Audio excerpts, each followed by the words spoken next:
Né dans les ombres de Mercie, terre dominée par les guerriers et les rois, je me prénomme Ilsuit. Je suis issue d'une lignée noble, fille d'Éathelred Musil, noble de Mercie, et de Hidbur.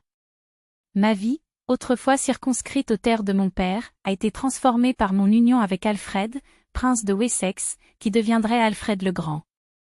Nous nous sommes unis en l'an 868, une époque tumultueuse où les royaumes anglo-saxons luttaient contre les incursions incessantes des Vikings. Alfred, alors jeune prince, était déjà reconnu pour son intelligence et sa piété. Notre mariage fut autant une alliance politique qu'une union personnelle, visant à renforcer les liens entre le Wessex et la Mercie, territoire souvent en friction. De cette union naquirent plusieurs enfants, parmi lesquels Édouard, qui succéderait à son père, et à Ælfthryth, future reine consort de Flandre. Ma vie à la cour de Wessex était rythmée par les responsabilités de reine consort, soutien à mon époux dans ses décisions, gestion des affaires domestiques et éducation de nos enfants dans la foi chrétienne et les arts des lettrés. L'ascension d'Alfred au trône en 871 marqua le début d'une ère de conflits et de reconstruction. Les Vikings, sous la houlette de Guthrum, ravageaient nos terres. Alfred, bien qu'en proie à des défaites initiales, ne céda jamais.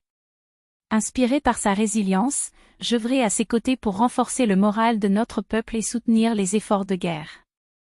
L'année 878 fut cruciale. Alfred, contraint de se réfugier dans les marais d'Athelney après une défaite cuisante, médita sur notre stratégie.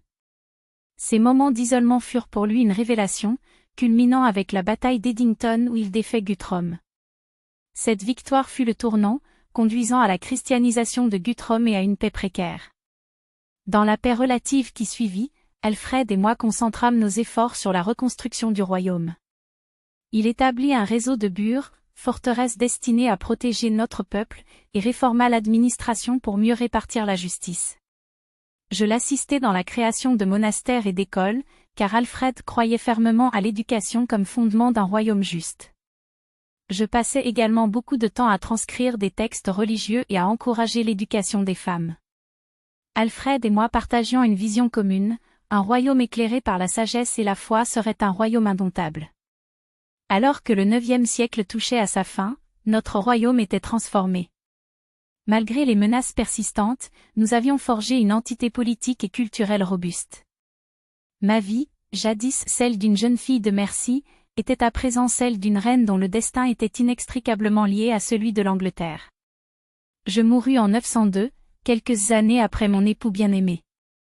Mon héritage, bien que souvent éclipsé par la grandeur d'Alfred, réside dans les fondations que nous avons posées ensemble pour un royaume uni et fortifié.